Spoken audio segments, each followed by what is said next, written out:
ازيكم يا حبايبي، عاملين ايه؟ يا رب تكونوا بخير. النهارده هنعمل مربى البلح السماني. احنا طبعا في موسم البلح، والبلح كتير، ما ينفعش نعدي موسم البلح كده من غير ما نعمل منه مربى. وهنعملها بطريقه حلوه قوي. بس قبل ما ندخل الفيديو، حابه اطلب منكم تعملوا لايك وشير واشتراك في القناه وتفعلوا الجرس. يلا بينا نبدا الفيديو. ده معايا بلح سماني، طبعا كلنا عارفينه. غسلاه ومنشفاه كويس قوي. هبدأ ان انا اقطعه، هقشره بالمقشرة او بالسكينة حسب ما تحبي. انا هقشره كده بالطريقة دي كده. هشيل منه قشرة بسيطة كده من كل جنب، وهسيب قشر فيه. وهبدأ ان انا اقطعها بالنص بالشكل ده. وهشيل النوايا من النص، ولو في اي خطوط بيضة اي قشر من النص هبدأ ان انا اشيله. وهبدأ ان انا اقطعه مكعبات صغيرة بالشكل ده كده بمقشرة. وهقشر قشرة بسيطة من كل جنب كده، بحيث ان هو يديني شكل.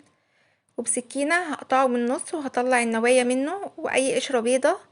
هبدأ ان انا اطلعها، وهبدأ ان انا اقطعه قطع صغيرة، مكعبات صغيرة بالشكل دوت كده. هنخلص الكمية كلها بالشكل دوت. هنا بعد ما خلصت كمية البلح اللي انا عايزاها، انا عملت بس 50 بلحة بالظبط. في طبق عميق هنزل بالكمية اللي انا عملتها. انا عملت 50 بلحة.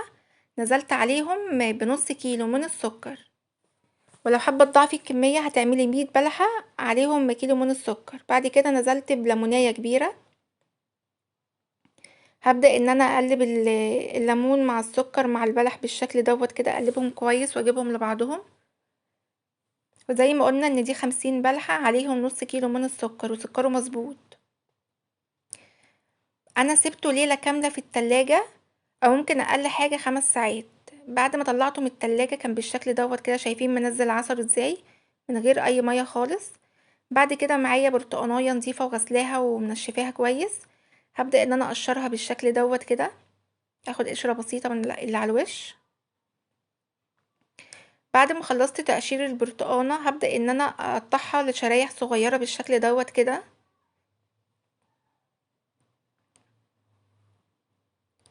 هنقطع قشر البرتقان لشرايح صغيرة كلها كده بالشكل ده. بعد كده حسيت ان هي عايزة كمان ليمونية، حطيت لها ليمونية صغيرة. ومعايا 6 عيدان من القرنفل. هبدأ ان انا اقلبها كده بالشكل دوت، البرتقان كده مع البلح في حلة. بقى هنزل بالبلح كده بالسوائل بتاعته. بعد كده هرفعه على نار تكون عالية لغاية ما يغلي معايا بالشكل دوت. بعد كده هبدأ ان انا بعد ما يغلي ان انا اهوت عليه النار. وابدأ ان انا اغطيه. بعد شوية ببص عليه لقيته كده بالشكل دوت، يعني كل فترة كده هندخل كده نقلبه. اللون معانا بيجي وردي ما شاء الله ازاي، والعسل معانا بيتقل. بعد شوية كمان بقلبه كده ايه، إن لو في عمل اي رغاوي اي ريم بالشكل ده كده هنبدأ ان احنا نشيله وننضفه خالص. دي بقى كانت اخر خطوة معايا. بدأت ان انا اقلبه يعني لقيت العسل بتاعه بدأ ان هو يتقل. هختبره بقى في طبق بالشكل ده كده.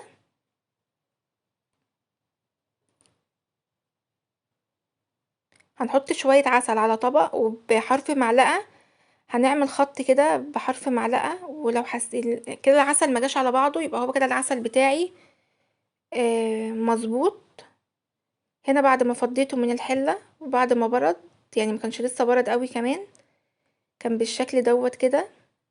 ما شاء الله، عايزه اقولك ريحه القرفه، القرنفل مع البرتقال مع الليمون. مدي ريحه جميله قوي مع البلح، ومدي طعم حلو قوي. شايفين لونه كمان عامل ازاي بدون اي اضافات وبدون اي لون خالص. معايا بقى برطمان نضيف معقم. هبدأ ان انا املاه بالبرطمان. وطبعا طريقة تخزينه في برطمانات نضيفة، اهم حاجة نكون معقمينها. وهندخلها التلاجة وهيعيش معانا طبعا مدة طويلة، ممكن كمان سنة. انا بعمله بيقعد معايا سنة. وبجد طعمه حلو قوي، ياريت تجربيه. وهينفع طبعا للفطار وللاطفال، مفيد جدا. واعمليه بالطريقة اللي انا قلتلك عليها دي.